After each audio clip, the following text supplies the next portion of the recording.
For more news tonight, more than a year after they pitched a proposal, developers have the approval to build a subdivision in rural Clark County. Premier Homes face an uphill battle and trying to flesh out a sprawling community on roughly 180 acres by Crone and Columbus Man roads. Wave News reporter Logan Perrone explains how leaders came to their decision and, Logan, how we got here in the first place. Yeah, well, Jose, it all started last year in July when the Planning and Zoning Commission sent a favorable recommendation to the commissioners to change the zoning from agricultural 1 to residential 2. Now, after that, public pushback was plentiful. The commissioners tabled a vote on the proposal on August 1st. And then it was August 29th. The developers withdrew the zoning application to look into a conservation subdivision. Fast forward to this summer, the developers came back with those plans, which included roughly 100 more homes than the initial design. Now, while that led to more questions and pushback, they followed the language of the law and they got it passed. In rural Memphis, Indiana, the quiet corner of Clark County is going to get much more crowded. All those in favor say aye. Aye. All those opposed?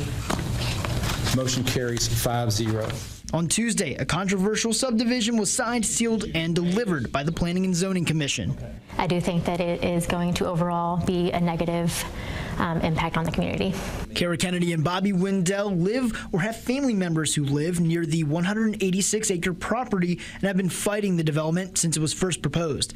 The lush green fields will be gone in a few years as developers plan to fit more than 600 single-family units on agricultural land as part of a conservation subdivision. I don't know that that's something that's a common thing or becoming a common practice, because how can you go from agriculture property and not required to have a zone change when you're talking R3 type size lots? Their argument is that the plans don't actually follow the county's Unified Development Ordinance, which says that a conservation subdivision aims to improve the preservation of sensitive environmental resources and enhance the rural community character. Now, this is the design example with one continuous green space on the right and a subdivision on the left. Now, as far as what the current plan looks like, as for what was approved, it looks something like this, a sprawling subdivision with smaller amounts of green space.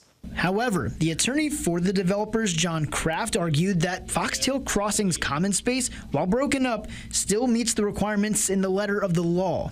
Kraft also pointed to prior court cases he fought in Floyd and Harrison counties as standing law that requires the commission to give the developers the green light.